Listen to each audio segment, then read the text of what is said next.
Welcome back to another episode of Survivor Worldwide. We're back here, myself and Riley. I know you guys have heard our opinions the whole season. You know exactly how we feel about Australian Survivor, Brawns versus Brawns, but we've got a very special guest panel here today with quite a few new faces that you wouldn't have seen on the show before. So I think it's only appropriate, Riley, that we introduce everybody here today. And we'll start off with one of our newest members here on the panel, Bree. If you could give us a quick introduction about yourself, a little bit about where you're phoning in from today, and also what's your favorite Survivor season. It can be Australian, international, any season that you've ever watched, and also who's your favorite player.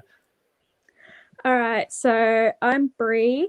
I've forgotten everything that you wanted me to say, but I'm phoning in from Melbourne, Australia. So woohoo to lockdown. And my favorite season of Survivor, do I go with the US or an Australian one? I think I have to go with Heroes vs Villains, US one. You just cannot go past that cast and just everything about it. And favorite player, of course, if I'm saying Heroes vs Villains, is Parvati. But then I also have a soft spot for Sarah Lucina as well. Yeah, all very good choices. Heroes vs Villains, I believe, was the #1 Survivor season on the Rob as a podcast, seasons that they did as well. If we can also do Michelle, and then when Michelle's done, Annabelle, you can do an introduction as well. So I'm coming in from Sydney. I run the Australian Survivor fans group on Facebook. I've watched for 20 years. My favorite season is also Heroes vs Villains. And my favorite Survivor is Sari. Great. Love Annabelle. That for you, babe. Hi, I'm Annabelle. I'm a crushaholic based in Melbourne, Australia. My favorite season, it's a toss-up between the second modern season of Survivor Australia and Gabon, because baby girl loves a hot mess. And do not force me to choose between Nick Idanza and Stephen Fishback. We are in a very committed 3-way relationship, and in polyamory there's no hierarchy in relationships, babe. So that's it for me. You sort of took the next question out of my mouth, because I was going to get you to choose between those two as well. So good on you. Adam, do you think that Annabelle will be welcome on a podcast with Gideon after mentioning Gabon as one of her favorite seasons? Absolutely. Expect a message shortly after we finish here. Slide straight into my DMs, baby. Adam, so I guess to finish it off, what's your favorite season of Survivor, and who's your favorite player? And then Riley, sort of finish us off here as we go around the table. Yeah, so I'm Adam. Thanks, Chris and Riley, for having me. Fun way here to cap off an interesting season. I'm calling it from New York City right now. Favorite season? Gosh, I was going to say Nicaragua, but Riley's going to take that, so I'll give him Nicaragua. No, I guess I'll hop on the Heroes versus Villains train. Favorite Survivor player? Haven't seen any of her episodes yet, but I'll go with Sydney Segal from Survivor 41. You've got reasons for that, I'm sure. I'll hop in. I'm from Sydney, just like Michelle. My favorite season, Nicaragua, is up there for me. I do appreciate it, but I have to go with the majority. Heroes vs Villains is just way too perfect not to call it my favorite season. My favorite player of all time, though, does come from Survivor Nicaragua, that being the winner of that season, Fabio Berza. I just love how underrated he is, the blonde jock, and he just went all the way to the end and won. Yeah, listen, I love Fabio as well, but I can't endorse that message. Myself and Riley have been disagreeing about things on the podcast the whole season, so I'll continue to be the person that goes, and sort of similar to the winner of Survivor South Africa, I'll walk in my own footsteps and not follow the line here, and I will go with Kage Jan as my favorite Survivor season, because my favorite player ever played in that season and won it the first time as well, Tony Vlachos, and it was such a crazy game. I'm similar to Annabelle that I just love hot mess seasons, hot mess players. Keep it exciting, please. I don't want boring TV, and Tony definitely was the mad scientist, and probably still is the mad scientist of Survivor, in my opinion. No one else can play the game the way that he does play the game, and also the way he adapts and moves throughout the game. But we are here to talk about Australian Survivor. We're here to talk about Brawns versus Brawns, which I'm really excited to get into it. And I think the best way for us to start off here is, what did we think of the theme Brawns versus Brawns this season? Obviously, it was a theme that was taken from the US without beauty being in it. We made a bit of a running joke, myself and Riley, that Australians don't need a beauty tribe. They've got a bunch of beautiful people, so why include that there, right? But what did we think of the Brawns versus Brawn theme? Do we feel like they did it justice throughout the season? And I think we will start off here with Adam. I know, Adam, you've got pretty hot takes for this. You'll be the coach Drew for us this specific podcast. Okay, cool. I'm honored. Yeah, I think it was an interesting twist. I like that they didn't choose Brawns that, didn't have any strategic minds. I feel like amongst the Brawns, there definitely was people who had a lot of strategy. And similarly with the Brains, it wasn't a bunch of people who, it wasn't a tribe full of Georges, of people who just didn't compete. Because if you had that, obviously the Brawn tribe would have just wiped all the challenges. But no, I thought it was an interesting twist. Obviously, they dropped the beauty side that the US had, but I feel like they also chose great times to mix it up and do the merge. So yeah, no, I liked it. I wouldn't be, I do have some strong feelings on the season, but as far as the theme goes, I wouldn't be disappointed if they did it again. Michelle, what was your feelings about coming into this season, knowing that I just mentioned Cagayan as being one of those top seasons, but a lot of people don't look at Cagayan as, I guess, Brains, Brawn, and Beauty. That's not what they remember from that season. But what did you think of this season and Australian Survivor sort of following in the footsteps here of the US Survivor bringing this theme to the Australian version of the show? I actually like that they didn't have a beauty tribe. I thought it's just not necessary. As you said, there are enough beautiful people that can, be in both tribes. I thought that especially a few of them could have been in either tribe. It wasn't very delineated. Of course, Y can only be in the Brains tribe. But Baden could have been in either. There were a few that could have crossed over. So it wasn't as black and white as I think it could have been. But it was still, I thought, a great cast, a great, variety of players. And Brianna, do you have anything that you want to add to sort of the theme as a whole, and maybe the players that sort of played in that Brains and Brawns tribe? Were there certain players for you that you thought, why are they in this tribe? How do they fit in here? For instance, off the top of my head, I can think of a few, but I do want to give you an opportunity here to sort of give your own opinions about this.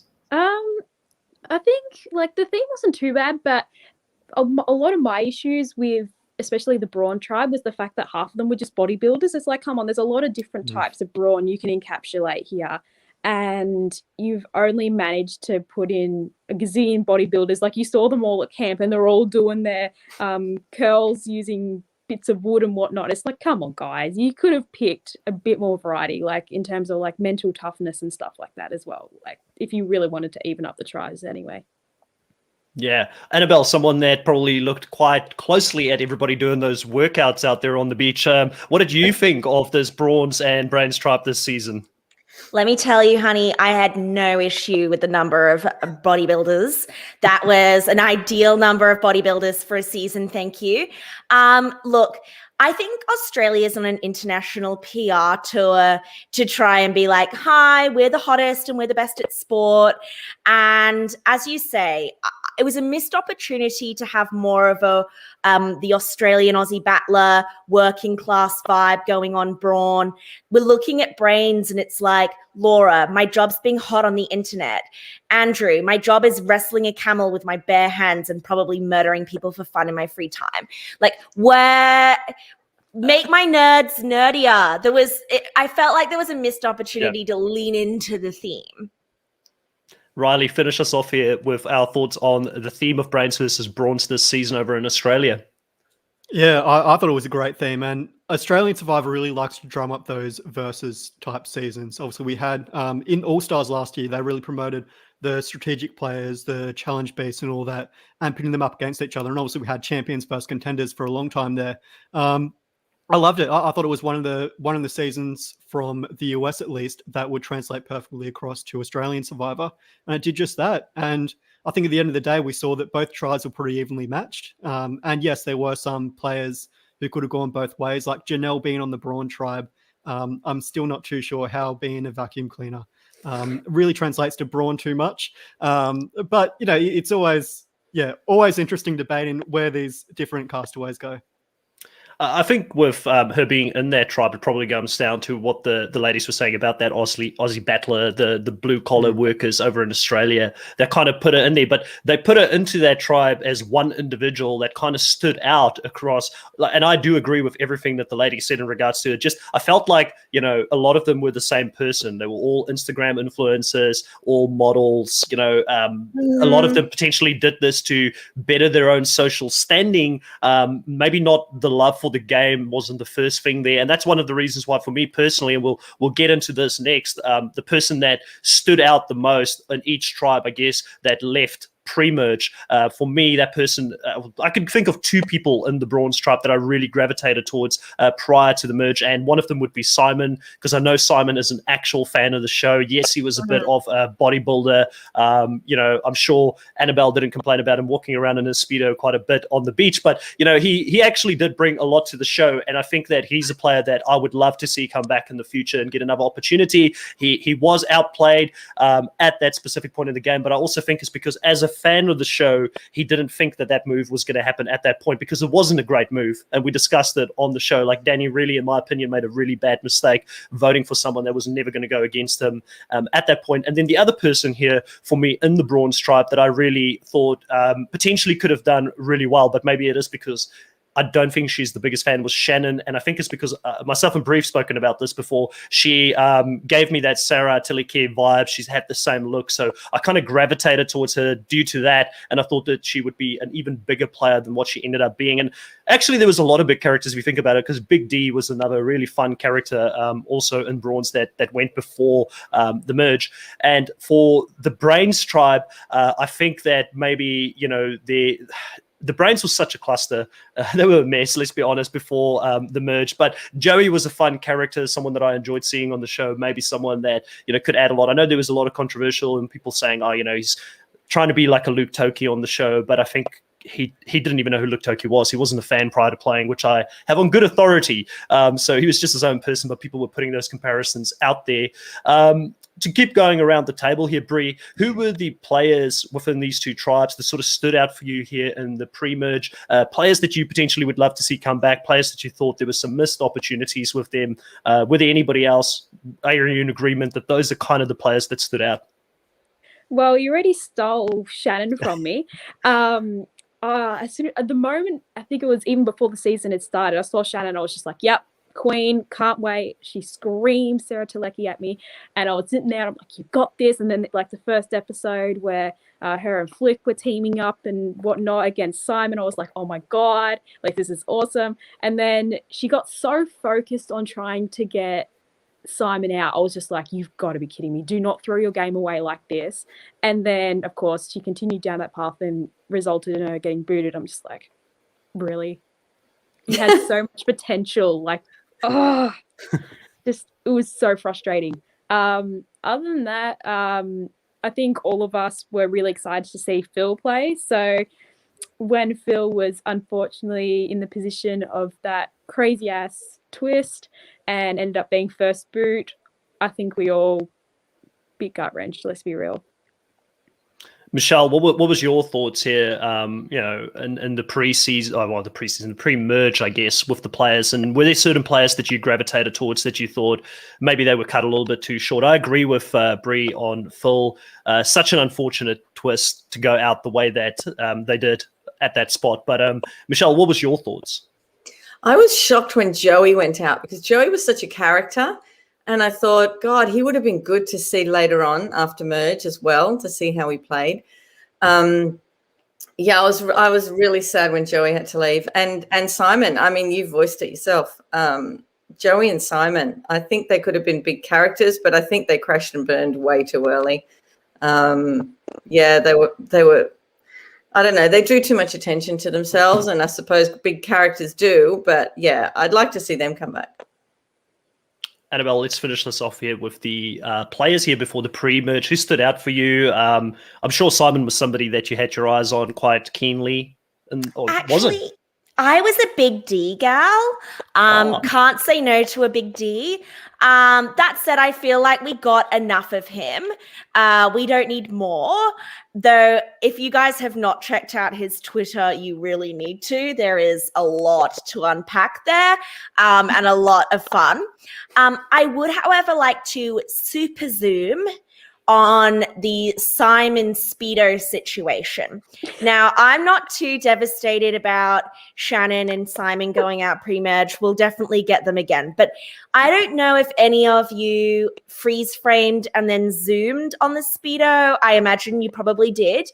But what I thought was interesting is that he actually had his fiance's name stitched on the crotch. Which is a lot. I mean, again, a lot to unpack there. Probably not for this podcast, but I think going into a name and getting your name stitched on your man's goods, it's a choice. It's a choice, team.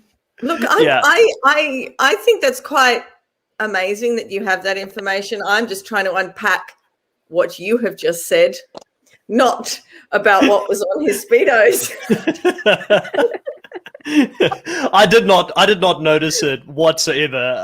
But it is good information to know. Like, I mean, she wanted to claim her person and make sure that no one else out there was going to go and try anything. And listen, I don't blame her. The guy's an attractive guy going out to play a game where he's going to have to go and spoon with people out there, potentially other females, things like that. So, I mean, fair enough. The girl just wanted to lay her claim on her man before he went out there to go play this game. So I'm not angry at that at all. I think gameplay-wise, Simon had a lot to offer. So definitely someone I agree we'll definitely see in the future. Adam, what was your thoughts on the Brawns versus Brawns cast here, I guess, before the merge? Were there any people that we haven't already mentioned that sort of stood out to you? Anything that you think maybe these people could have had a better game if the game didn't go in the way that it did?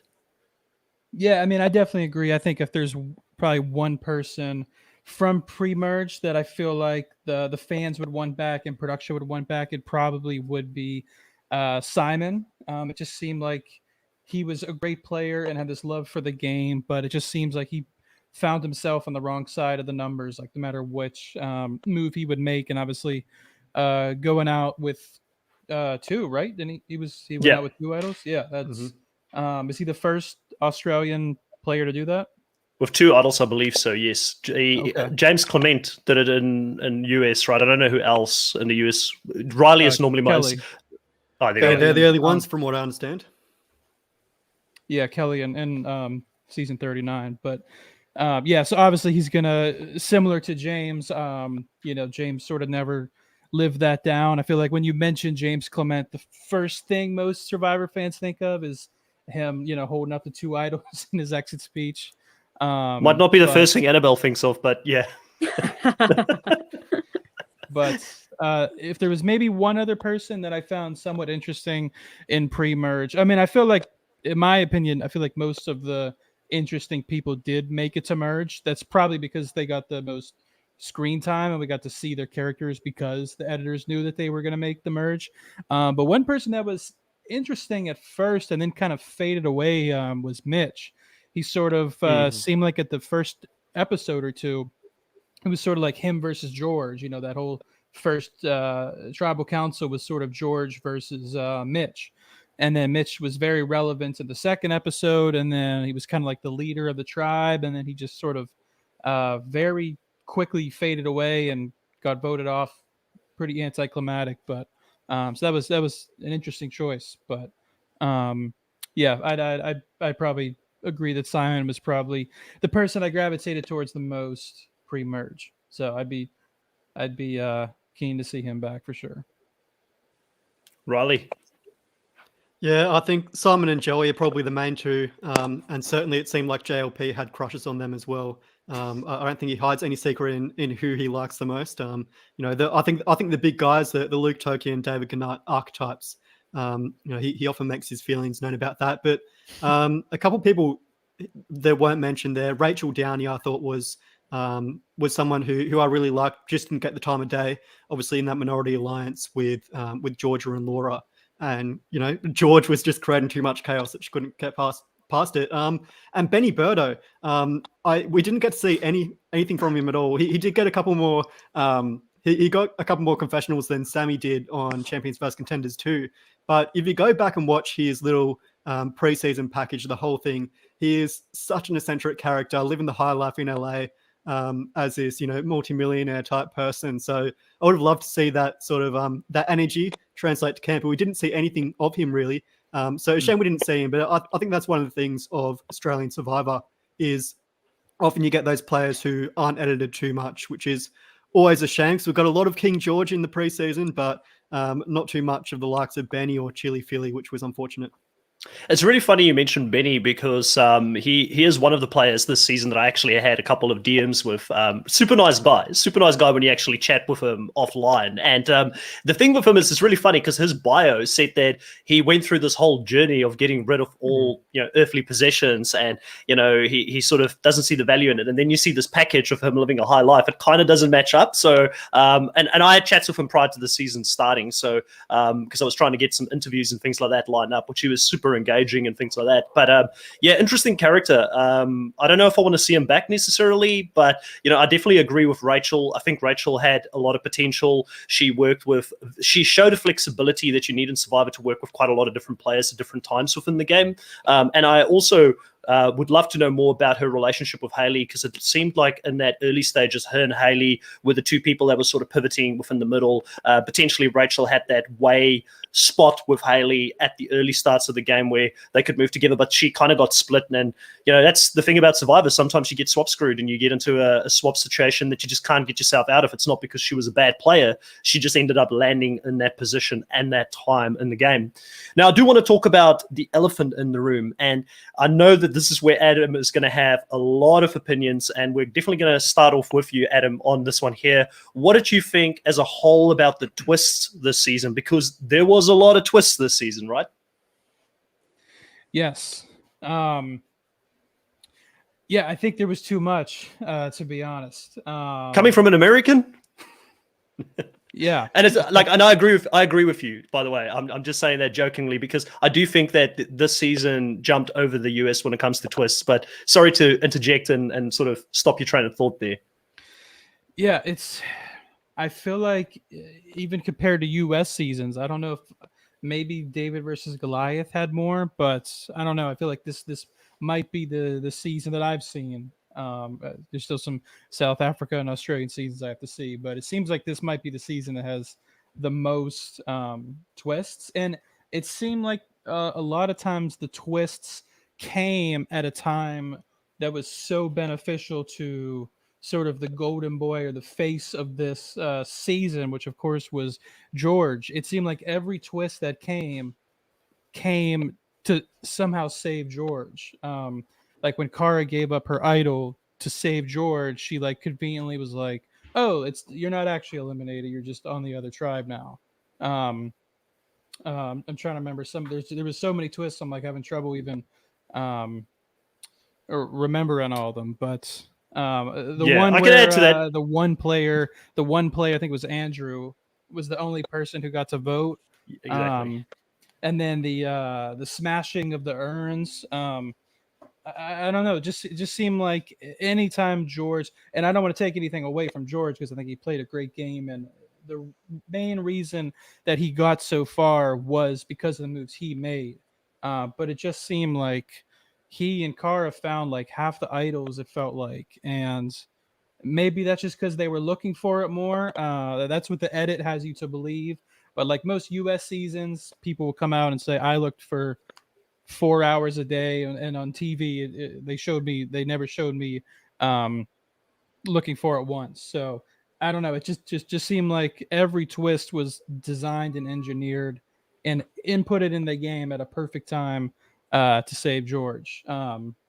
Obviously he didn't win, so it didn't matter anyway, but I don't know, I think there was quite a bit too many and just too many idols overall too.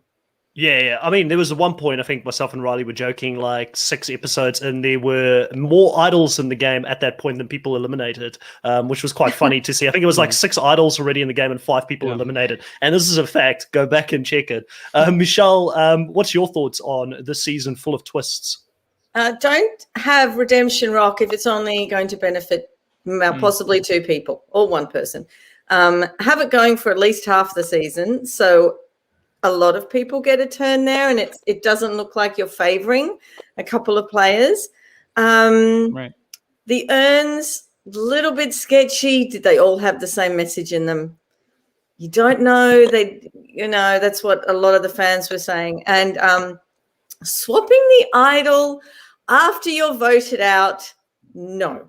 Just no. You can't do that. It's got to be out so that people play the game to flush an idol and it goes. I know some people like the idea, but then an idol possibly doesn't ever leave the game. And then no one else can ever find an idol. So mind you, there were so many idols that wasn't the case. It didn't mean that one went out and then you could find another one. You seem to be able to find an idol at any time. Yeah. Bree, you've been shaking your head in agreement throughout both Adam and Michelle's conversation there. What do you want to add to this around the twists this season? So I remember seeing one post, funnily enough, in Michelle's page talking about the urns. So obviously when they had the 4 urns, nothing was there, but then Flick managed to get the safe one when there was 3, and they were contemplating the idea of what if there wasn't anything found when there was 2, and that means that you definitely know at the next tribal council you go to that someone's going to be safe. Like, what happens then? And it's just like, would the production really let it get to that point, or is it rigged to a point where you're going to let someone be saved, whether it be when there was 4 urns, 3 urns, or 2 urns left? Like, it's just an interesting sort of idea to contemplate. Yeah, no, 100%. I mean, I thought that exact same thing when the urns were there. I was like, well, they could just swap them in and out. You wouldn't know what's in there. They can do that in any way that they want. I wasn't a fan of it at all. I know that was probably like a last-minute thing for them there because they lost someone due to Medivac and they needed to scramble to make up the episode slots and things like that. Annabelle, if you can finish us off in regards to the twists, what was your feelings? Were you high or low on them this season? I strongly disagree with everything that's been said. Pop a Valley, pour a dirty martini and chill out, babe. Stop asking Survivor Australia to be something it's not. You want an authentic Survivor experience? Go to South Africa. You want to see its bizarre sequel? Go to America. Australian Survivor is the Survivor-themed daytime soap of the Survivor experience. You know, you're all like, oh my God, Hayley's dead. Wait, no, she's in a coma. Wait, no, she came back. It's like, appreciate it for the hot, dirty mess that it is, and stop asking it to be the authentic experience that you're going to get elsewhere. It's drama, it's mess, it's passions. That's what it is. Yeah, I fully appreciate what you're saying. I mean, myself and Riley, we've been talking about it the whole season, and Riley has, like, you're going to have a friend in him. He's going to agree with you on everything here, and he has said that the whole time. He said this resonates with the Australian audience and what they like to see in reality TV. And Riley, you've got some stats for us there. Can you talk us through what the ratings have been like this season compared to other seasons? I know you've looked into that for us, and maybe the twist has got something to do with this. Yeah, well, I think to Annabelle's point, we've seen Australian Survivor time and time again. They have to fill that 24-episode void. And with only 24 people, they always have to come up with these non-elimination twists. And I do agree with Michelle to an extent where if you're going to have Redemption Rock, make sure it's known and make sure that it's, you know, prolonged over a certain amount of time. And I've actually advocated for Edge of Extinction on Australian Survivor in the past, just because it's an option, or similar to Redemption Island, it's an option where it's a known quantity and it gives everyone a fair chance to get back into the game, as opposed to just having, you know, at one point, Sean and Daisy go to Redemption Island and they fight it out, or in this instance, Hayley and Baden. So making it more fair in the future would be great to see. But I mean, yeah, we know with Australian Survivor, they love their production darlings like their Georges. So we can put our tinfoil hats a little bit and speculate whether it was in his favour or not. But yeah, I sort of echo the opinion of Annabelle and say that for Australian TV, you need a lot of drama. You need a lot of unpredictability. You want those advertisements where you're talking about Sue's big move or what's going to happen next, and keep people on the edge of their seat. To the point of ratings, I think this season was a bit of a unique one where Australian Survivor was actually third in its time slot every week. We've always lost to The Block, Australian Survivor. The Block's always been the king of Australian reality television. But I think in the first couple of seasons, 2016, 2017, we saw that we weren't getting much of an audience. So we saw Champions vs Contenders come in, and we got, the likes of Matt Rogers and Brian, like these household names come onto the show, Commando as well, to attract casual audiences to the show. I feel like now after All Stars, we got a solid enough audience of Australian Survivor, casual fans and super fans, that they're now getting, over 700,000, 800,000 watching every single episode, and they might still be coming third in their time slot. But Australian Survivor is winning the demographics at the moment, which is probably the most important it's probably the most important ratings aspect in terms of advertising dollars, which is always great to see. And they also get a lot of viewers on 10 play as well. So if we want to discuss the numbers, and I'll get into that here, I've got them in front of me.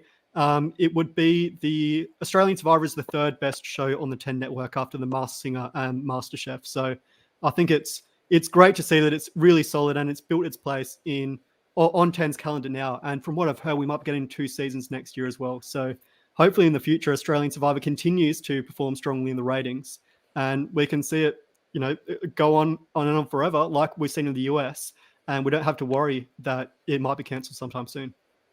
Yeah, it's all interesting points. I definitely noticed that a lot of the casual fans over in Australia have really loved this season. They don't care about the things that a lot of super fans care about in regards to Hayley being voted out, coming back to win the game, things like that, which we'll definitely discuss. A lot of the twists that happen in there, they seem to really gravitate towards it. Things like the edit, which was very lopsided this season. A lot of casuals don't really care. They only want to know who are the 2 or 3 people they need to care about. So I think this season is the season that broke the camel's back for me in regards to Australian Survivor. I was always fighting against it. Even in this podcast, I was coming into it saying to Riley a few times, I don't like this, that's not great. But I also did say, the things that were good, I did enjoy. It wasn't like I was just being negative the whole time on the podcast, I hope. But I was definitely trying to fight for what I like Survivor to be, old school Survivor, like Michelle's shirt says. I know you guys can't see it at the moment. I'm really into that sort of old school vibe when it comes to Survivor. But I think Australian Survivor is its own thing, and it is a good product. I mean, it is fun to watch, and it is Survivor. Like, if we have to have a season like this one with the unpredictability of twists being thrown in there, at least players that go out there and play the game now, they shouldn't be under any illusion as to what type of game they're going to go and play when they go on the show, because it's been this way for a long time. I do wonder, though, where do they go from here after having had so many twists, so many crazy things? Like, we've seen the evolution of US Survivor over years and years to get to the fast-paced game that we've got in the US right now. They're once again going to evolve this season, going into a new era of Survivor with a bunch of new game dynamics and twists and things like that. Australian Survivor, I'm interested to know, where do they go from here? How do they continue to up the ante in regards to the twists and things? Because it feels like they're already doing a lot. So I hear both sides of the argument 100% on this. Now, let's get into... Could I just say, Chris, yeah, you go for it. I think another thing, too, is... maybe the amount of twists isn't the main thing. It's just, it seemed like a lot of the twists that came this season sort of, I don't know if it's true, but it almost felt like they were coming up with them as the season went on, as opposed to, like I said, David versus Goliath had a lot of twists, but it seemed like it just kind of felt like everything was planned to a T before the season. And a lot of times they threw twists on players before they would have had a chance to sort of plan around it. Like the urn thing, I'm pretty sure they told them the first time about the urns when they came into tribal council that day. So if they had told them beforehand, they might have planned a completely different vote, or the twist where just Andrew got to vote. If they had known, there's a chance just one person was going to vote today, they might have come and done something completely different, as opposed to like David versus Goliath. Carl found the idol nullifier way before the vote happened. So even though John didn't see it coming, Carl and everyone, they came together and they had a plan. Okay, this is how we're going to sort of take advantage of this twist. They had a whole plan coming into it. Whereas with this season, it just felt like they were told the twists when it was too late to react to them. So I hear you on that. And for me, I think I came on the podcast saying like the one twist, the thing that I absolutely hated, like the one thing, if they bring it back, I will still be very critical of it next season, was the whole Andrew one, where they were told 3 people were going to get immunity, 3 people were going to be allowed to vote. So, that's what JLP said at the challenge. Go into the tribal council and say, listen, no, now we're changing it to 1 person only, because they know that some of their favorites, like George and them, were in danger at that spot, and they needed Andrew because Andrew is good at making fires, a survival specialist. He most likely is the person that's going to beat everybody else at a fire making type of challenge. To change it last minute to make it 1 person only vote, I think was the most unfair twist that I've ever seen in Survivor. Like more unfair than Edge of Extinction in my mind. And I hate Edge of Extinction, more unfair than Redemption Island, because you've got 1 person that decides the fate of 10 other people in the game. That's not what Survivor is. Survivor at the end of the day is a social experiment, and your social capital should count for something. If you're the unlucky person, you're playing the best game, but you've pissed off 1 player in the game, and a player wants you out at that specific spot. I don't like that twist. Like I agree with a lot of other things in regards to the twists and understand why they're doing it, but don't bring that twist back in my mind. And same thing. I feel like if they would have told everyone that twist before the challenge, that it was just gonna be 1 person, I feel like everybody would have tried a lot harder at the challenge to win. Yeah, for sure. Yeah, because it's just too much uncertainty going into that tribal council. I do want to address the I guess the end result here with getting a Haley win, someone that was voted out. There's a lot of opinions out there. I guess from what I've seen, we had our own little poll going on with our listeners and things like that. It looks like it's very much like a 70%, 30%, 30% of people saying George was the better player, 70% of people saying Haley was the better player. A lot of people rating Haley to the point where they're saying she's the best to ever play Australian Survivor. Where do you guys all sit in regards to that? And I guess, Annabelle, I'll start with you. Since you had the hottest takes twice here in the previous, you've stolen Adam's spot here with the hot takes on the panel. What was your opinion about Haley's game overall and how she won the show? I'm thinking you're probably quite high on it because you're leaning into the way that the game is played over in Australian Survivor. Yeah, I just want to apologize to Adam and confirm you're still really hot. I didn't mean to steal your limelight. Yeah, look, I was happy with it. Love Haley. Don't care that she was voted out and came back. I mean, so did basically everybody in the show, I guess, except for George. I did just listen to a George deep dive with Ryan Brink. Love him. And, I loved George as well. In fact, my father, who is a hardcore casual, said that George is the only person he's ever loved more than Russell Hantz. So we celebrate the small wins, people. We celebrate the small wins. But George also came out with the hot take that there is no such thing as a social game. So I think, when you're going in with that attitude, and I agree, like George had a really great strategic game. George never got voted out, if that's something that you care about in the Survivor soap opera. But I think when we're looking at this as a Survivor soap opera and you're giving it a little bit of leeway, Haley did a great job. And fundamentally, that was a jury full of juice heads. And you play to a jury full of juice heads, it matters. You have to appear to validate their game. And if you're looking at them and saying the challenges don't matter, literally the only thing that you guys are good at doesn't matter, then I'm sorry, honey, like you don't deserve the win. So I love George. I would die for Dougie, his doggy, but I'm more than happy with a Haley win. Michelle. Look, I loved Haley from the beginning. I loved her before it even began. I had chats with some survivors before it began. Being a super fan, I knew she did a lot of research. I knew she wrote notes, and I want players. I know this is controversial, but I want players who actually prep for the show. I love that Cara did she did like self-defense for if she had to do wrestling or anything like that. She learned how to make fire. She looked at a lot of shows as well. You know, George did a lot of workouts, lost 20 Ks and put on muscle. You know, all three of them, I think, kudos to them for actually getting ready for the show. And although Hayley was voted out, she was my favorite player. Whether I would have felt the same if it was someone else and they won, I'm not sure. I think Hayley and George's games were very similar, except George let himself down in the social aspect. And if he was up against anyone else except Flick or Hayley, I think he would have had a much better chance of winning and probably would have won.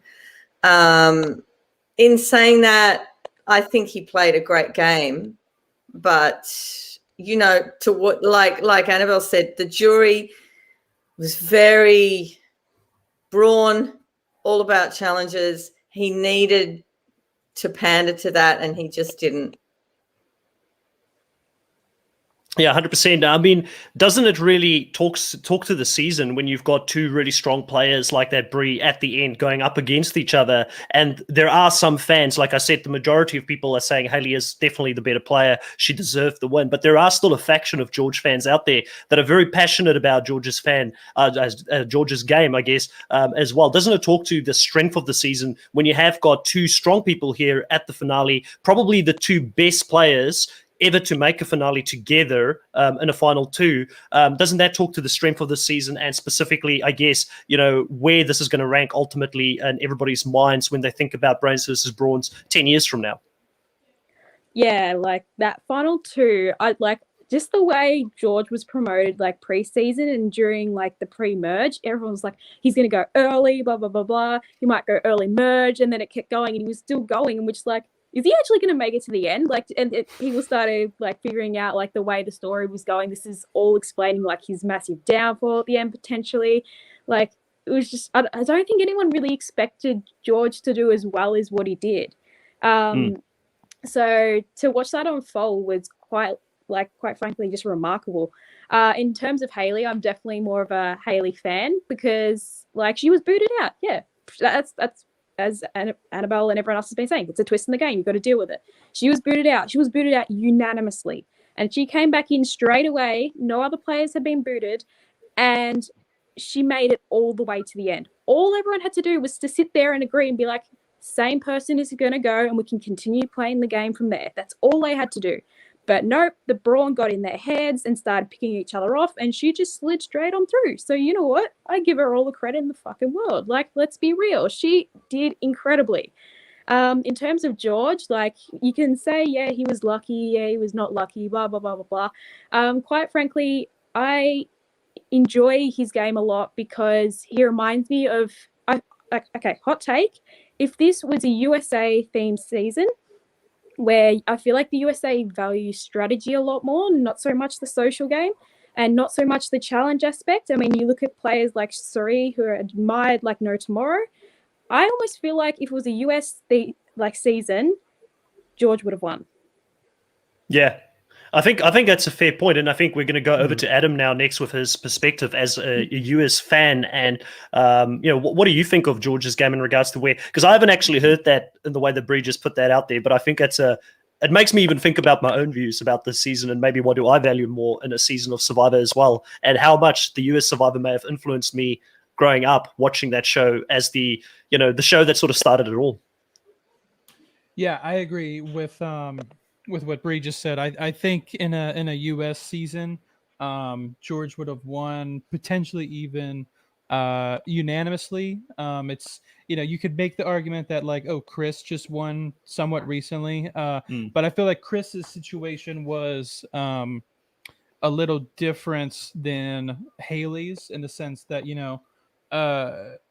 Hayley sort of left and then came right back, whereas Chris was spending the whole game with the people that would have eventually voted for him, with the jury, they didn't have to worry about challenges or strategy. They sort of had all the time in the world just to get to know each other. And then, of course, Chris came in and sort of played this flawless game in the finale episode with the fire making. So it's kind of hard to compare Chris with Haley just because the seasons were so different. The players are just so different. So I really just wanted to have my opinion of Haley as a winner and George as a runner up without comparing it to other seasons, because I feel like there really isn't a season that I've seen that's like the one that we just saw. It's weird because the edit would have led you to believe that George was the biggest threat to win the entire time. I know, Chris, me and you talked about this. We had a long call talk right after the finale. Both shocked. Yeah, both pretty shocked. Even though you had called Haley to win from early on. Yeah. But the thing is, if George really was this huge threat to win the game, and of course there's people like, we got to get George out, but it seems like most people wanted to get, based on the confessionals we saw, wanted to get George out, not because he was a huge threat to win the game, but just because he was so sneaky and untrustworthy. So there's a big difference between wanting to get someone out because, oh, they're going to win versus, oh, they could screw up my whole game. And if you look at it, and I know I told this to you before, Chris, but Haley had the opportunity to take George out when they voted out Emmett. If she would have voted George would have went home. Both the first time Flick got voted out, she could have picked George for that one. When Way got voted out, Haley could have eliminated George. When Kara got voted out, she could have picked George. And then obviously at Final Tribal Council again, or not the Final Tribal Council where they voted, she could have got George out. So there was like 5 or 6 times that Haley could have gotten George out, but clearly she thought that he's not the biggest threat to me to win the game. Whereas the audience was probably thinking, based on what we saw of George, like, how can you not get this guy out? He's so clearly the best player out there. So, you know, I think you need to talk to Haley is what you need to do, and ask her. I've reached out. Yeah. Why didn't you get George out? Because she had 6 opportunities to do so, and obviously it was the right decision. You know, I feel like I would have voted for George, and that's such a weird thing to say because they were out there for 48 days and we saw, you know, only however many episodes it was. Each episode's like, an hour long. So we're seeing a tiny fraction of what's actually going on. There's so much that we miss. You know, George's game looked so great, but most of what you saw of it was through his confessionals, where other people obviously aren't watching those confessionals. George was sort of the narrator of the season, whereas Haley did a lot of moves that were up front that everybody got to see, like the move she did. I can't remember if it was pre-merge or post-merge, but it was after, I think it was after the first tribe swap, where she told everyone she had an idol and was going to play it. I thought that was the single best move of the entire season. So yeah, I feel like I would have voted George, but that's based on such limited knowledge of what happened throughout the season. And I want to add to what your train of thought is there, because like, you know, I know what Riley's thought's going to be. He's going to agree with all the girls in regards to Haley being the best player ever and all that, and we'll get to him to add to that. And me and Riley, we had a bit of a conversation even with the Survivor South Africa finale, which I won't spoil names and things like that. Adam hasn't watched that season yet. He will catch up. And we had some opinions about why a certain person won that season versus another person. And, you know, I found myself both times on both finale recaps saying that I would have voted for the runner-up of both seasons. And I feel like when you look at Twitter and the online universe, you almost feel like you're not allowed to say who you would have voted for because there's so much hate if you don't agree with the winner. How dare you not agree with the winner? The winner is the best player to ever play this game. How can you say you would have voted George? You're an idiot. Why are you a Survivor fan? But I agree with Adam in regards to the fact that we don't see what the players see when they're out there, right? We see an edited show. So I would have voted for George based on the edit that I saw. I didn't see his deep dive, Annabelle, so I'm definitely going to go listen to that. In fact, I might not listen to it because I also will have an interview with George myself at some point, and hopefully Haley, so I can get into some of that, and I want it to be authentic. But based on the edited show and based on what we saw, and Adam, you bring up a great point, a lot of his moves were covert. It was behind the scenes, the way that he moved. It's not something that's visible. And it also happened in Survivor South Africa, where the person, in my mind, who did do a lot covertly behind the scenes, moving things, that wasn't as visible as the person who won that season as well. Now, do I think that both those winners are not great winners? No. It's, because I would have voted for the other person doesn't mean I am unhappy with who won. I don't think that they're deserving or any of those kind of things. I just think that we need to move away as a fandom from absolutely crucifying someone if you don't agree with their opinion. Let people have their own opinion. Individuality is good. It's, you know, that's something that we should embrace, you know. So that's my opinion about it. I would have voted for George as well. And Bree, you made me think about this so differently now. Maybe it is because I got, you know, I was brought up on watching the US Survivor where strategy is so important. But Adam, you bring up a good point in regards to what you see and what you don't see. Riley. Yeah, absolutely. And I was going to say the same thing as you were saying there, how we were discussing this in Survivor South Africa yesterday, how, yeah, the jury sees something different in the game as opposed to what we see in the game, because we're watching, yeah, everything that happens on the show. I think, yeah, I'm always going to defend Queen Hayley. She was my favorite preseason. She was my winner pick in the preseason. So I'm glad she went all the way to end up winning. I think Adam was saying this, how why didn't she take out George at a certain point? And she said this at Final Tribal Council, and Xander Davies brought this up in the chat as well. The reason she didn't take out George was because she knew that she could beat the Brains in the challenges the whole way through. And that was something that the jury valued as well. So by not siding with Emmett and instead flipping back to the Brains and working with them throughout the whole duration, she knew that she was, I mean, because George and Wei, we did see Wei win an individual immunity, but they weren't as competitive in the individual challenges as Hayley was at that point. So she had a much better chance to get to the end against those guys than she did against the Brawn. So basically, she did drag George to the end to an extent. But then again, George did play a great strategic game. And I really do respect George as a runner-up. And I know I've spoken a lot of shit about him. He knows. He's coming for you. I know. And I'm really excited for the boxing match between George and I at Bankstown Sports. We're still working that one out. But yeah, no, I think George played a great game, but Hayley played the better game. She appeased to the jury and she won those challenges, which was ultimately what the jury wanted to see. I don't think it was just the challenges as well. I think she played a better social game. She had the relationships with everyone and she adjusted her game after being voted out. And yes, I know, Chris, you put a massive red flag on Hayley being voted out in the game, which I do agree to an extent. But you do look at the times that George was saved by all those advantages, whether it be the safety pass at the beginning of the game or the secret idol or whatever it is. Hayley adjusted her game after she was voted out and came back, listened to threat level, and sat behind George and ultimately worked with the person that voted her out of the game. So I give her kudos for that. You can only play the game that's in front of you. And I've said this on the podcast as well a few times that, you know, when we start doing our player rankings at the end of the season and the off season, I look at players and winners as two separate things. How do I rate this person as a winner? Were they like a top 3 winner of Australian Survivor or not?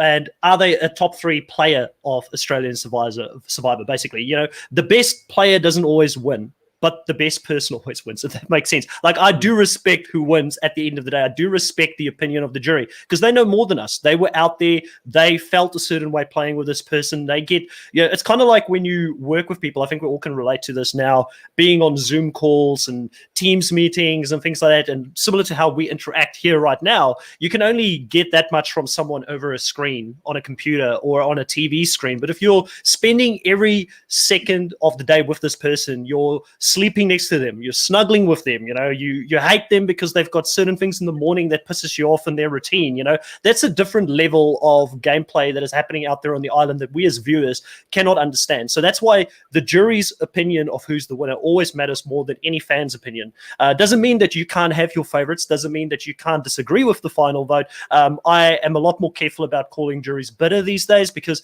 we don't really know what a bitter jury is and what isn't a bitter jury. Like we can see, like we had one very salty member in Survivor South Africa's final tribal council, which I live for. But in general, you've got to give credit to the jury out there when they're making these decisions on who's going to win the show.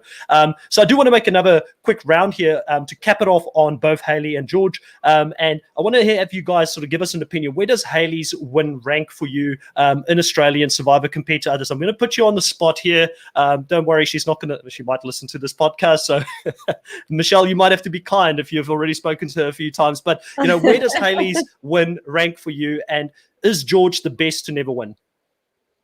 For me, Hayley is number one winner of any Australian season, just because she was an all-rounder. The fact that she was voted out and came back in is a little glitch for me, but I will still rank her number one. Bree. I'm really just tossing and turning between Pia and Hayley, and to an extent Christy as well. Like I've never really had like a number one, number two, number three in terms of Australian Survivor, because they've all played such different games. And I don't know, like I fully respect Hayley's game. I fully do.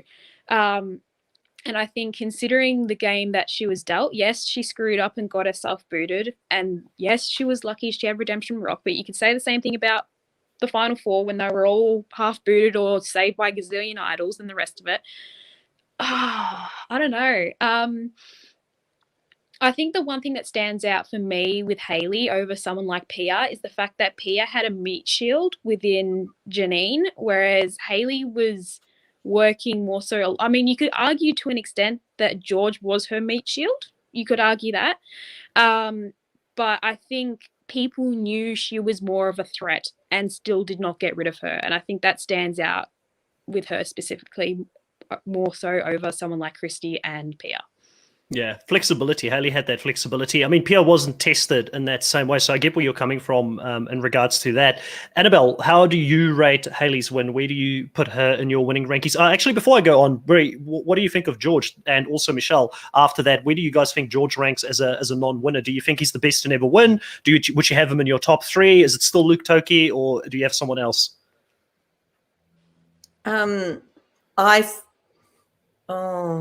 George's social game is so bad. What is a social game? That doesn't exist, according to I know. That's why it makes it really hard to say that he's the best to never win. Just for that fact. Best strategist, maybe? Yes, definitely. I think he's one of the best. My thing with George is the fact that you've got to understand your cast, basically, and that is the one thing that George majorly failed at, because you consider the ordinary Aussie as it is, we value mateship and being kind to each other, no matter how stupid it may sound. Like, it's fine to respect, but then if you go that little bit further, you get that reciprocated. And the fact that he went in very early on into that final tribal and was like, yeah, you just got to respect me because I outplayed you all. Like, especially to the Brawn who have egos, that hurts their ego. They're not going to vote for you if you do that. I think I'm still trying to figure out what would have been the best way for him to go about it, that he could have won over a few more votes, but it makes me wonder whether he really did do that damage very early on the Brains tribe. Yeah, that makes sense. Annabelle, do you have an opinion on, I'm sure you do have an opinion on Hayley's win and also George's runner-up game, I guess, here, and where he sort of ranks for you? Yeah, absolutely. I mean, I have never pretended to be a strategy analyst. I'm a lifelong Survivor fan, but for the story and for how people make me feel. And I was really emotionally invested in this final two. I was really emotionally invested in Hayley's win. And I love George, and nothing would bring me more pleasure than to go clubbing with George. Especially with those dance moves, right? He had that. I mean, I feel like he could teach me a couple of things on the dance floor. Honey, him and I don't have the hamstrings that he has. No, I know I could not drop like he does. So for me, this is the final two that I have cared most about and I've been most there for.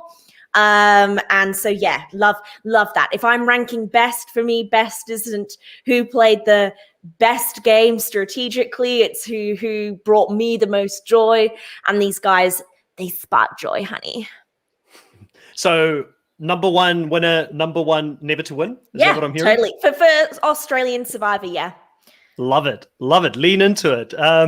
Riley, what is your opinions before we go to Adam here? And also, we'll put a little asterisk next to Riley, and I'll do a little bit of shaming here. He's never watched All Stars yet, so you can't really rank her against David. Yeah. But, you know, outside of that, where do you rank her as a winner? And also, where do you rank George here as a runner-up and potentially someone that has never won the show? That's my number one secret, Chris. You're not allowed to reveal that. Everyone's supposed to think that I've watched All Stars. But certainly, I find it hard to rank winners because every winner has a different game. And as Bree said, you've got to play to the cast. Like for me, Fabio being my favorite player, I don't think he's the best winner of all time. But when people discredit him, I say he played the perfect game given the cast he was in. I think Haley played the perfect game given the cast she was in. And George fell down a little bit. You mentioned before there that the best person always wins the season, but the best player doesn't always win the season. And I think that's Annabelle made this comparison between Russell Hantz and George Mladenov before. And I do think George is, I've said this a couple of times, George is kind of the Russell Hantz of this season. He did play a great game. He played a very balls to the wall game, but he didn't have that social capital in the game. So I think he falls down there. But yeah, I struggle to compare how he compares to someone like a Phoebe or a Nick or a Matt Tarrant or a Luke Toki in terms of his standing as one of the best to never win. So I'm not sure how I stand there. I'd say he's definitely one of the top players, definitely one of the top characters of all time. Not sure how he stands in terms of his game. I'll give him top 5 at least. In terms of Haley as a winner, I haven't seen David's game, so I'm not too familiar with that. My number one winner going into this season was Pia Miranda, but I think Pia's biggest downfall was she's one of those players where she can be voted out first or win the game. I suppose Haley also has that same argument with her. She did attract a vote at the first tribal council, so it's hard to say. And she does have that massive drawback in the fact that she was voted out. But I look at that with a minor asterisk and I say, yeah, Haley played the most perfect all-round game. She was perfect socially. She was friends with everyone in the game and always working in the middle. She had that opportunity to flip to Haley and Danny at a time and also, to work with Emmett, but she decided to go with the brains in the end. So I think perfectly flexible in terms of the social aspect. The strategic aspect, she was down pat in, especially leading up to her vote out. She was very aggressive, but then obviously that caught up to her, but she came back within the circumstances of the game and adjusted her game and went to the end knowing strategically her best aspect of the game was the physical aspect and she could beat out the rest in those challenges. So yeah, I'll put Haley number 1, but yeah, I do need to watch All Stars, so I'll get around to that maybe in the off season, hopefully. Yeah. Well, we'll go over to Adam now, and Adam has seen less seasons than Riley. He's only seen Champions versus Contenders 2, the best season out in Australian Survivor, and also this season of Australian Survivor. So you can only compare, I guess, Luke's game to potentially a George's game as two players that were great that didn't win their seasons, maybe even a Dirty Harry who also is up there as a great player who didn't actually get the win that season. And then, Pia and Haley, how do you sort of rank Pia and Haley and potentially George versus some of the great players you saw play the other season? Yeah, I really liked Pia's win. I thought she was a great winner. So yeah, if I have to compare it to that season, I probably would say Haley was, I think it's hard to say better winner, but I would maybe use the word a more impressive winner. What she did, that the moves she made that led to her win impressed me more than the moves Pia did that led to her win. George to me is 1,000 times better of a non-winner than all the people that I guess didn't win, especially someone like Luke. I just feel like George was under threat of being eliminated pretty much every single vote and still received a lot of votes, but never did get eliminated like Haley did. If I had to compare it to US, don't shoot the messenger here, but I feel like if this was a US season, I feel like Haley would probably be one of the most disliked winners. Because I know I said earlier I didn't want to compare her to Chris, but I feel like if this was a US season, a lot of people would compare it to Chris.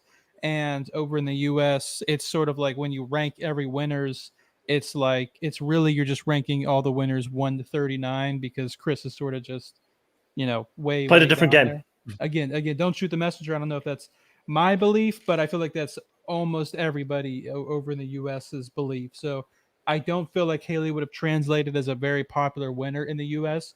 Me personally, if I could as a player up against, how player, do you look at it as a player? Like I said, winners and players are different, right? So Mm-hmm. you can have Haley come back quite a few seasons. I think as a player, she's probably. How would you rank her as a player, not a winner in the US? How would I, or how do I think she would be perceived? How do you think she would be perceived as a player, not as a winner? Better than as a winner, but I still feel like in the US she wouldn't be considered like a great all-time great player. Again, I don't personally agree with that. I would say Haley, if it was a US season, it would probably be more towards like a mid-tier season. It just seemed like she was so well-rounded, which almost never happens with US players. I feel like every US winner sort of has like the one thing that they're the best at, and like that season was like, I think Riley was saying this, like every season there's something different. Like in Samoa, we had one of the greatest, if not the single greatest strategic minds who's ever played the game, but that season the cast was not looking for a strategic player, they were looking for a social player that season. In the Australian Outback, we had one of the greatest, if not the single greatest physical games we've ever seen. But that season was not looking for the best physical player; they were looking for the best social player. So Tina won. So it's really hard to make these. It's fun, but it's really hard to make these comparisons. Personally, I think it's undeniable that even though she got voted out unanimously, that Haley's. I don't think anyone disagrees that she's not a great player, and it'd be interesting to see her back because I feel like she's sort of in the Michelle Sophie position. I don't agree. I think she's too big of a threat coming back. Within the Australian Survivor community and within the circles, I mean, just look at what we've said right here now. Like, I mean, 4 out of the 6 of us have already said she's the best winner, I believe, unless I'm misrepresenting something here. A lot of people think she's up there, potentially the best winner in Australian Survivor. So I think if she comes back, her threat will be ginormous. I also think that in the US, a player like a Haley who won as many immunities as she did, I believe she won 4 immunities by the end, which is just one short of the record. It's up there with some of the best. Also, she played some idols correctly.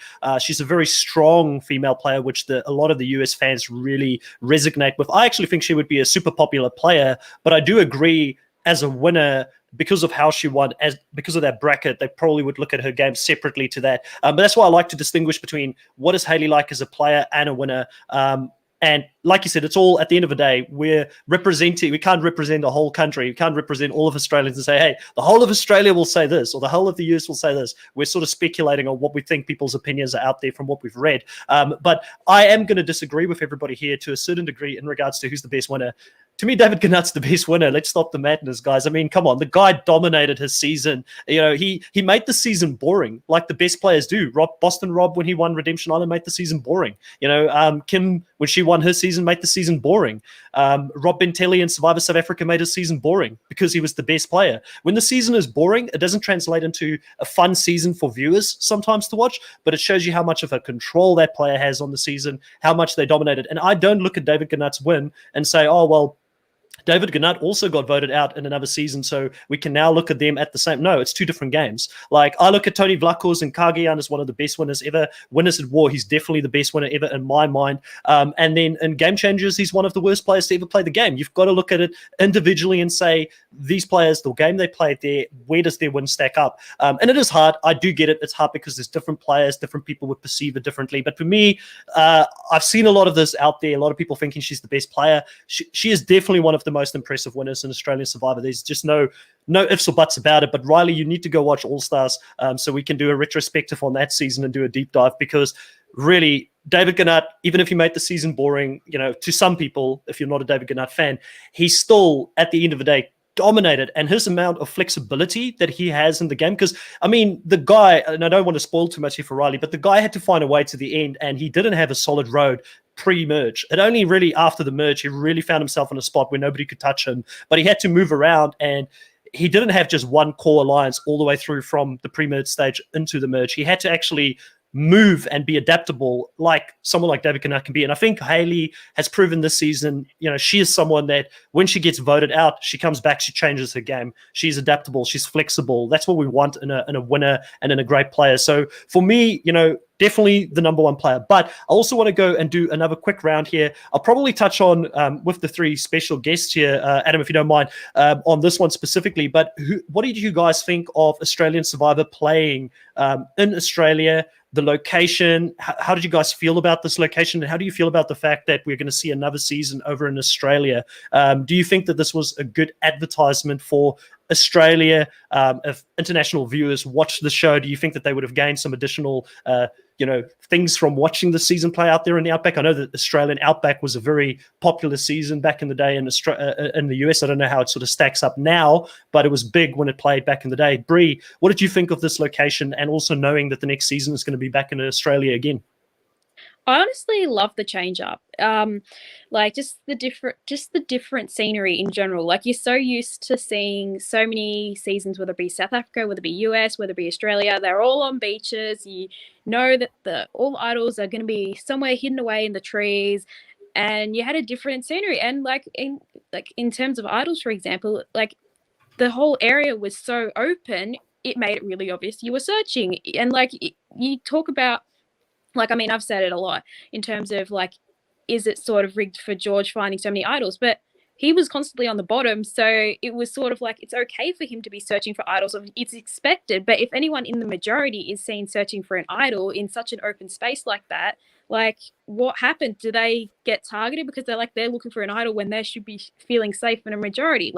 There's so many different ways you can potentially look at things. In terms of future seasons, yeah, we can do a couple of these, but I would still like to show off different parts of Australia. I think that would be really cool while we're still doing this anyway. Annabelle. I was obsessed. I emigrated from England when I was 5 years old. True Wild Thornbury's upbringing. We lived in a caravan traveling around Australia bird watching. I have some iconic photos of me aged 9 in a little fluffy purple sweater going down the mines at Cloncurry. I teared up watching the intro in episode 1, the wedge-tailed eagles in the sky. It was everything to me to be able to see this, and I loved it. It made me feel so emotional, and I agree with Bree. Let's go see Kakadu. Let's go see the Kimberley. Let's go see, the west coast of Australia, where it's some of the best beaches in the world. It just sparked a level of joy I was not getting from Endless Fiji. And yeah, give me more of this, honey. Michelle. I know that when it was first announced, the fans were not really happy. They wanted the Fiji whole experience, the sea. But as it went on, they loved it. And I know a lot of fans want to go to Cloncurry now. And I'm glad that Cloncurry is actually thinking of making a little area where you can revisit it and sit at the tribal council. So cool. I loved the intro, as Annabelle said. The intro was just epic. Seeing our great land, and I love Fiji, but seeing our land and seeing the grand vistas and the animals, I think, and the red dirt, I think it pulled at the heartstrings. And I wouldn't mind seeing another one. I wouldn't mind seeing, a different area of Australia, which I know they're going to, but it's still not near the sea where they are. I enjoyed it. I think it brought back a lot of memories of US season 2 for me. I was hoping they weren't near any dry Creek riverbed, but I did enjoy it. I did, and I'd be up for another one. And I just wanted to quickly add on to the end there, Chris, about your David Gannett. Do you think he is a better player because he fixed his mistakes from his first season? Haley's playing this the first time, and David is playing it the second time when you deemed him to be the best. So I'm just wondering if that's helped him in being the best in doing it a second time. Sorry, I had to add that on because I love it. I love the question. And like I said, I look at the winning games as separate from the player having played 3 or 4 or 5 times. I just look at it, who played the best winning game. And I think that his winning game was more impressive than Haley's winning game. But you bring up a very valid point in regards to, similar to Haley, he had the opportunity to learn. And in fact, he probably had more opportunity to learn than Haley, because I know from having spoken to Pia that he was messaging Pia quite a lot for advice prior to going on that show, and Janine, and they were giving him advice in regards to how he should approach women differently in the game and how women operate, and they share information and things like that with each other, because he was trying to play the women against each other in his first season. So definitely he got some insights that Haley wasn't privy to, because Haley had to adapt and adjust on the fly. So I think what would be the more interesting conversation is Haley or David Gannett a better player? I think that's how we need to look at it. That's where I differentiate between a winning game and a player, which I don't think a lot of people do. I think that David Gannett is a better winner, he had a better winning game in his season than Haley. I think that's undisputed. But maybe a very good off-season podcast, Riley, when you've watched All Stars, we'll get into who's the better player between a Haley and who's the top 5 players who we think probably are the top 5 players in Australian Survivor. So I don't know if I can answer that on the spot. I would want to really look into that. But I think it's a fair comparison, and it would be pretty tight between both of them based on what you just brought up. I also want to. No, I love it. I love it because it also broadens my own thinking in regards to how I'm sort of thinking of both their games. And I think that it will make for a very good discussion, I think, off season to sort of analyze their games a little bit more deeper. I won't have Annabelle on for that one since she wouldn't probably find that too interesting. But we'll look into the strategic game for both of these and what they did out there and what their whole body of work. Where do they sort of rate as players? I also wanted to touch on the next theme for next season here. Bree, how excited are you about Blood versus Water? Is this a theme that you've enjoyed watching over in the US? What do you think we can expect for this next season? And if the producers are listening to this show, what one thing should they do differently next season to continue to elevate this show? I love this theme. I think about the US seasons, and I love both the winners from both the Blood vs. Water themes. And you've just got to really nail the cast. You've got to have a wide variety of different relationships, just so you could explore that angle. But at the same time, don't just recruit a lot. Like, you want some personality through, like, whether it be strategy, whether it be social. Like, yeah, you recruit some people if you want, so you can get those viewers, and you get, I suppose, to an extent, maybe a little bit more of that physical angle that they tend to get with their recruits. But try and find that balance, because I think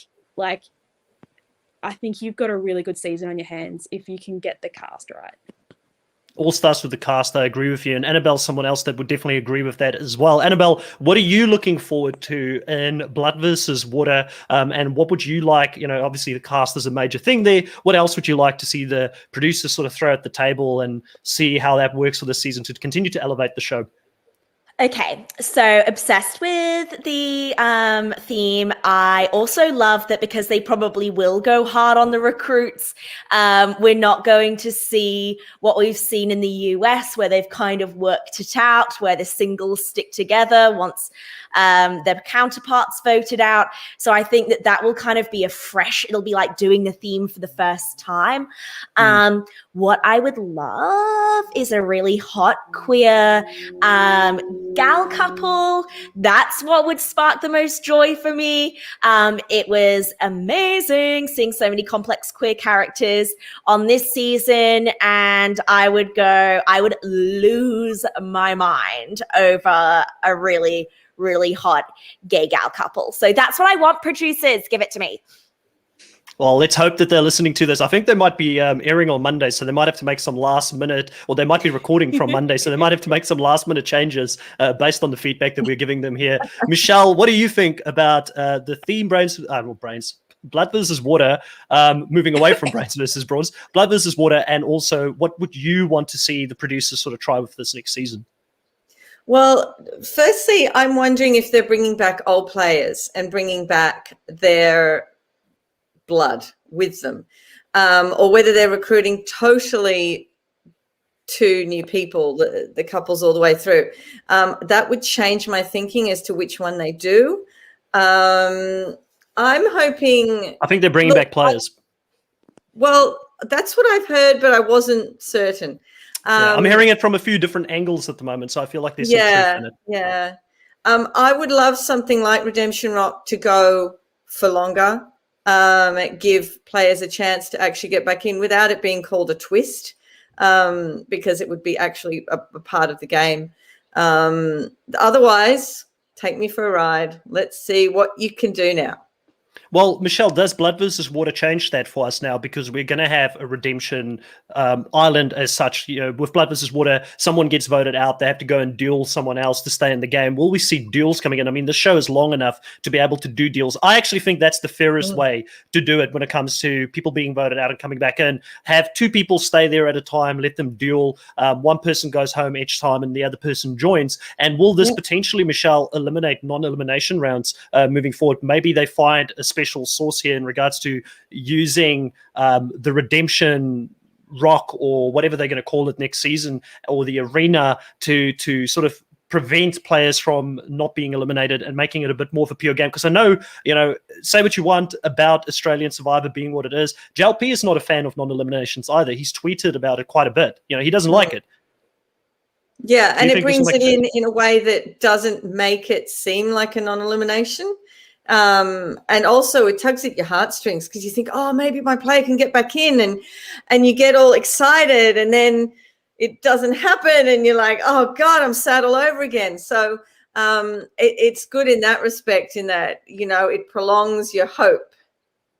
Yeah, 100%. My advice for them for this next season, what they need to do is bring Shani back. If they bring her back, then I'm okay. I'm all in. I will watch the season. I will enjoy it. Adam, what is your thoughts on Blood versus Water as a theme? What do you think that the Australian survivors could do with this theme going into the next season? I know you don't know many of the potential returning players that may come back, and we won't speculate too much on that, but what would you like to see in this next season? Yeah, I mean, really the only thing I could compare it to is obviously the two Blood versus Water seasons in the U.S., both of which I think are if you split the 40 U.S. seasons in half, I feel like it's in the better half, both of the seasons. Specifically, the first one that had, the Tyson one. So if they are going to go with returning players, then I think that's I think that's the best way to go of the two options, just based on what I've seen from the U.S. Like you said, I don't know probably most, if not all, of these people that are returning, unless they do people from this current season. So maybe I'll have to watch all of the seasons I've missed before diving in. But I'm definitely hooked at this point on Australian Survivor, so I'll watch it no matter what. Yeah, that's good. Riley, finish us off here with what we can expect for Blood versus Water, and being our sort of inside man here, and I put that in quotations, who's rumored to be out there coming back this season, and who are you excited to see?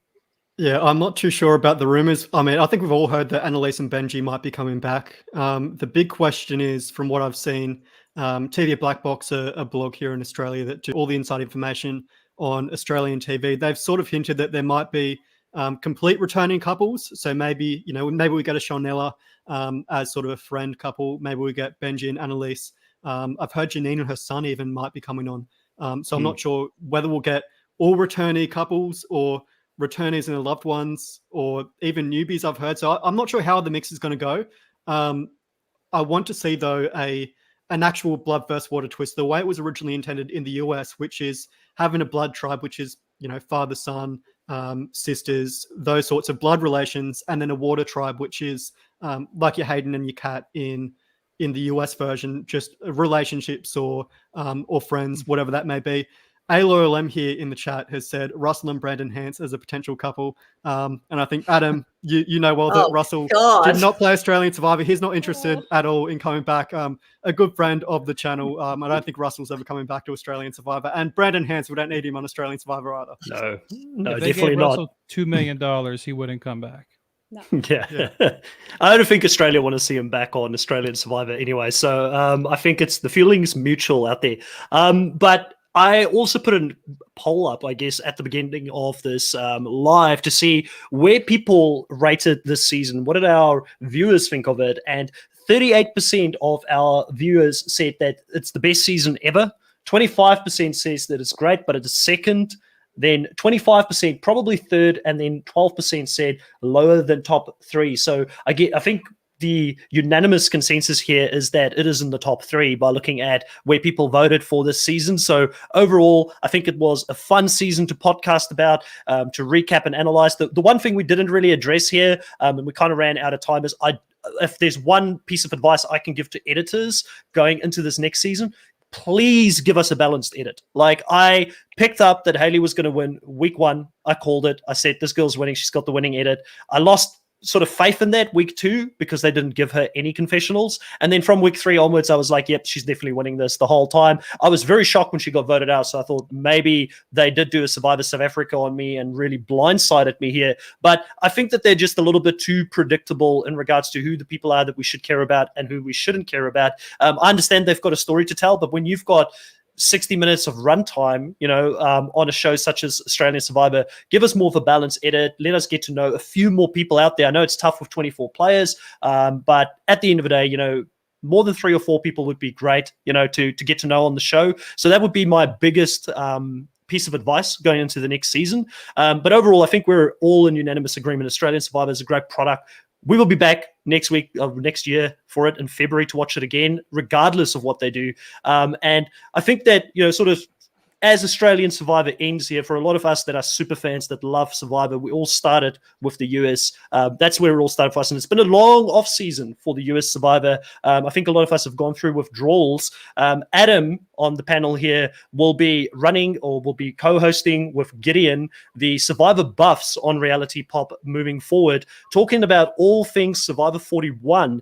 Adam, what can you sort of tease us on what to expect here leading into Survivor 41 and the premiere episode? What will you guys be doing on the channel, and what can we expect from this new season? Yeah, so definitely join us live the hour leading up to the premiere. We have a panel of sort of a summit, a gathering of Survivor YouTubers. So me and Gideon are co-hosting. We have Riley there as well. We have Peridium, we have Idled Outs, we have Analytical Strategy, and the Survivor Specialists.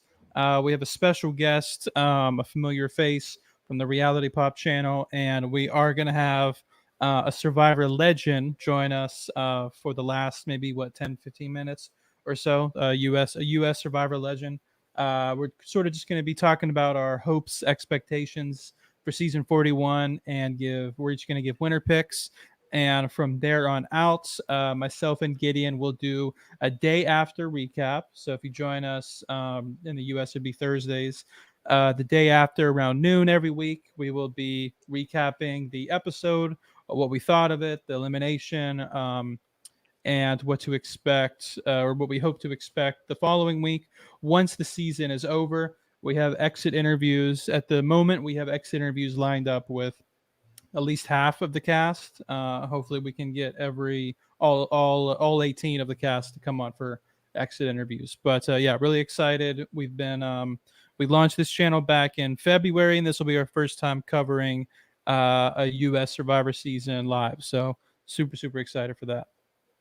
Right, so I guess outside of Survivor US, we're continuing our recaps of the Big Brother that should come to a close pretty soon. The Big Brother block episode recaps here on Reality Pop, and also the Challenge Insiders will be back Friday 8 p.m. Eastern Standard Time, US Eastern Standard Time, to talk about the next episode of the challenge as well. We had a lot of Survivor players actually play on that show, and I know that we've got some Australian survivors who are fans of the show. We might even get one of those Australian survivors to come on as a guest for one of our recaps as well, to talk about the challenge. And outside of that, we've got a whole bunch of off-season interviews happening with players that played on both these seasons. And also, we will be doing some off-season content in regards to both Australian Survivor and Survivor South Africa in regards to All-Stars, potential All-Star seasons, especially for South Africa that's never had one. And who would we like to see play for a second time in Australia? Who are the players that have been snubbed the first time around that we would still like to see come back and play? And much more content.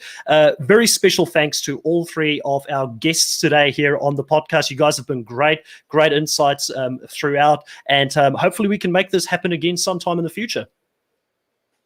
Absolutely. All right. Thank you, Chris. Definitely. All right. Well, that's it, guys. Thanks for everybody in the live, and catch you next time.